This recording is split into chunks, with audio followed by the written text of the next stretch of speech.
Ako si Daniza Lopez, narito ang mga napapanaong balita. Walang naiulat ang Department of Migrant Workers o DMW sa kasalukuyan ng anumang casualty o apektadong overseas Filipino workers o OFWs sa nagdaang pagputok ng Mount Ibu sa Indonesia. Nakikipag-ugnayan umano ang Migrant Workers Office sa Singapore sa Philippine Consulate General sa Manado City para subaybayan ang sitwasyon ng 550 Pinoy sa apektadong lugar. Kinumpirma naman ng mga otoridad ng Indonesia na walang dayuhang nasugatan matapos ang pag-alburuto ng Mount Ibu sa isla ng Halmahera nitong nagdaang Sabado.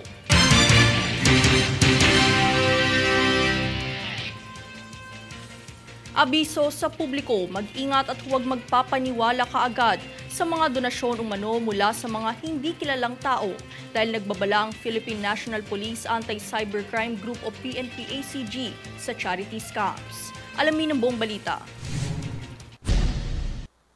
Pinag-iingat ng Philippine National Police Anti-Cybercrime Group o PNP-ACG ang publiko ukol sa mga charity scammer na pinagsasamantalahan ang kabutihan ng tao na nais linlangin ito. Ang charity scams ay nangyayari kung saan paniniwalain nito ang biktima na kinakailangan ng sapat na donasyon para sa mga nangangailangan ng tulong, ngunit ang mga nalikom na pera ay mapupunta lamang sa sarili nilang bulsa. Ang ganitong klase ng scam ay madalas na ginagamit sa mga natural disaster at ibang emergency para lubos na paniwalain ang kabutihang loob na taglay ng isang biktima. Kaya't payo ng PNP-ACG ay maging makilati sa mga organisasyon na nanghihingi ng tulong at manghingi ng sapat na dahilan at impormasyon para lubusang matukoy kung ito ba ay lehitimo. Inabisuhan din ito ang publiko na suriin din ang mga solicit na ginagawa ng mga individual o grupo at mga mensaheng maaaring matanggap mula sa email at mga bahay-bahay. Daniza Lopez, nag-uulat para sa One Media Network.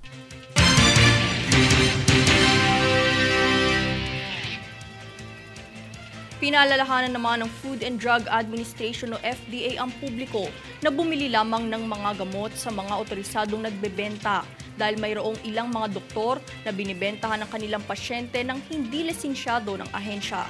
Paliwanag ng FDA, ang pagbebenta ng mga doktor ng gamot ay dapat rehistrado at otorisado ang mga clinic o pharmacy na mayroon ito dahil ang sinumang lumabag dito ay nararapat na magbayad ng multa o maaaring makulong sa ilalim ng Republic Act o RA 10918. Patuloy namang binabantayan ng FDA ang mga reklamo ukol dito sa tulong na rin ng Professional Regulation Commission at Professional Regulatory Board of Pharmacists para tugunan ang issue.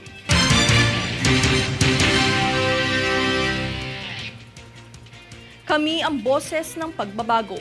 Ako si Daniza Lopez at ito ang News Force. Para sa ulo ng mga balita, DMW nakaantabay sa lagay ng mga OFWs kasunod ng pagputok ng bulkan sa Indonesia. Kamara umaasang maipasa sa Senado ang panukala sa pagsulong ng economic tsa-tsa. PBBM at VP Sara, bumaba ang trust at performance rating. Kongreso binuweltahan ng China ukol sa banta ng pang-aaresto sa mga papasok sa teritoryo ng West Philippine Sea. Information drive para sa e-vehicles extended ng 1 linggo. BI nagbabala sa publiko ukol sa paglipanan ng mga scam hubs. Patas at pantay na balita, komprehensibong ulat para sa pulso ng mas. Ito ang News Force.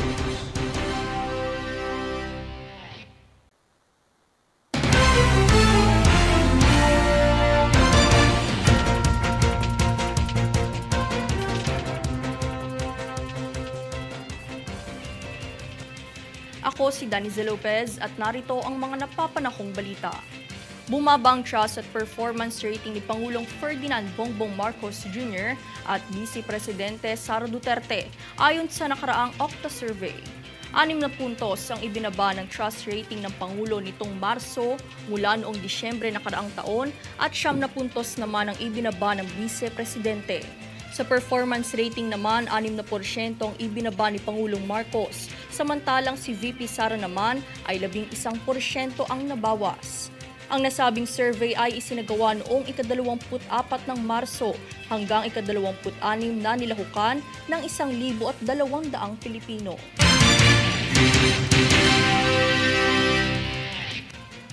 Nasawi sa insidente ng helicopter crash ang presidente ng Iran kung saan walang nakaligtas. Para sa detalye, narito si Francis Riudique.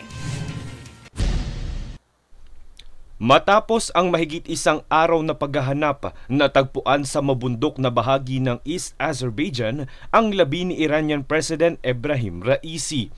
Kasama ring nasawi ang 8 pang kasamahan niyang mga opisyal na kabilang ang Foreign Minister ng Iran at mga helicopter crew nito.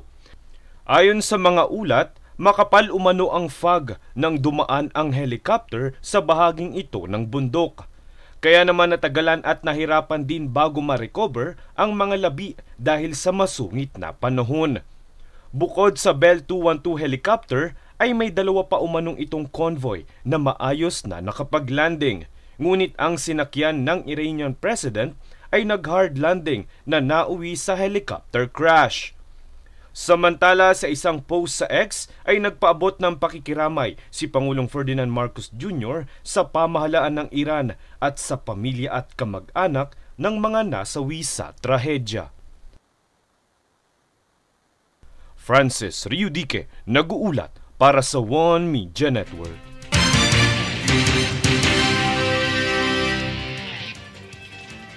Bilang pakikiisa sa pagdiriwang ng Ocean Month, ay nagsagawa ng underwater cleanup na tinawag na Scuba Surero at Coastal Cleanup of Philippine Coast Guard o PCG sa Barangay Lamba, Legazpi City, Albay nitong kamakailan. Nakolekta ang mga kalahok na ahensya ng 100 sako ng non-biodegradable waste materials sa kahabaan ng 300-meter shoreline. Bukod sa lokal na komunidad ay nakiisa rin sa Marine Environmental Protection Initiative ang mga kinatawan ng Philippine National Police Legazpi at Naval Forces Southern Luzon.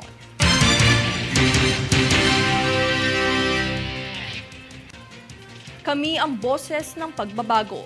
Ako si Daniza Lopez at ito ang News Force. Para sa ulo ng mga balita, DMW nakaantabay sa lagay ng mga OFWs kasunod ng pagputok ng bulkan sa Indonesia. Kamara umaasang maipasa sa Senado ang panukala sa pagsulong ng economic tsa-tsa. PBBM at VP Sara, bumaba ang trust at performance rating. Kongreso binuweltahan ng China ukol sa banta ng pang-aaresto sa mga papasok sa teritoryo ng West Philippine Sea. Information drive para sa e-vehicles extended ng 1 linggo. BI nagbabala sa publiko ukol sa paglipanan ng mga scam hubs. Patas at pantay na balita, komprehensibong ulat para sa pulso ng mas. Ito ang News Force.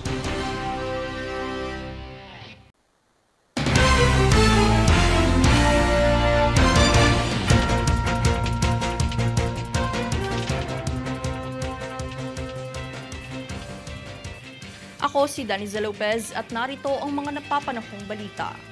Pumasa ang unang batch ng 20 automated counting machines o ACMs sa hardware acceptance test na isinagawa ng Commission on Elections o COMELEC, katuwang ang South Korean company Miro Systems.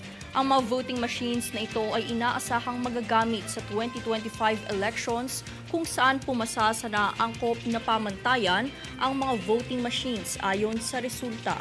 3 sa 20 ACM units ang isa sa ilalim sa test configuration para matiyak ang functionality sa end-to-end demonstration at nasa mahigit 100,000 ACMs naman ang planong gawin ng Miro Systems para sa susunod na halalan.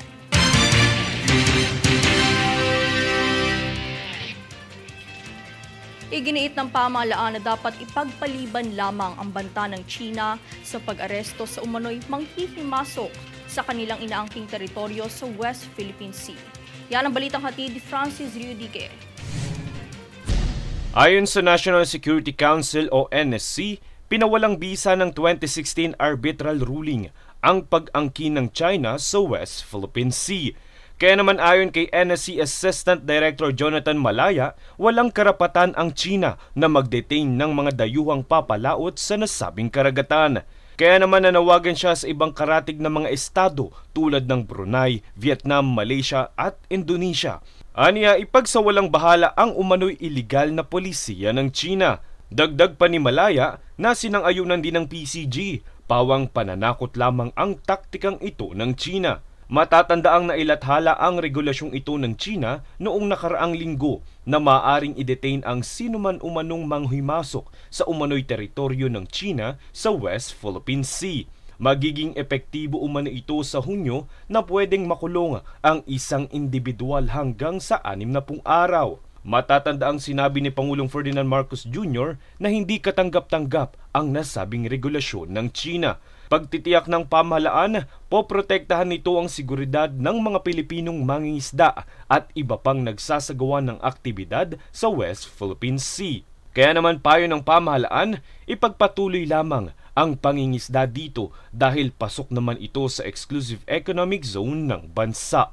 Francis Riudique, nag-uulat para sa One Media Network.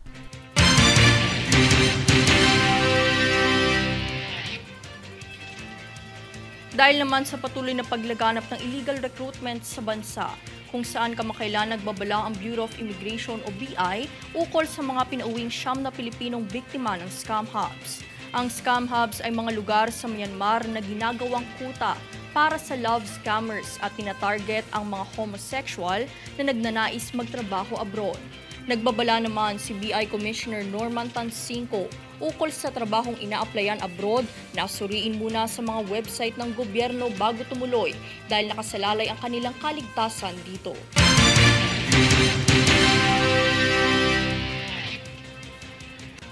Kami ang boses ng pagbabago. Ako si Daniza Lopez at ito ang News Force. Para sa ulo ng mga balita, DMW nakaantabay sa lagay ng mga OFWs kasunod ng pagputok ng bulkan sa Indonesia.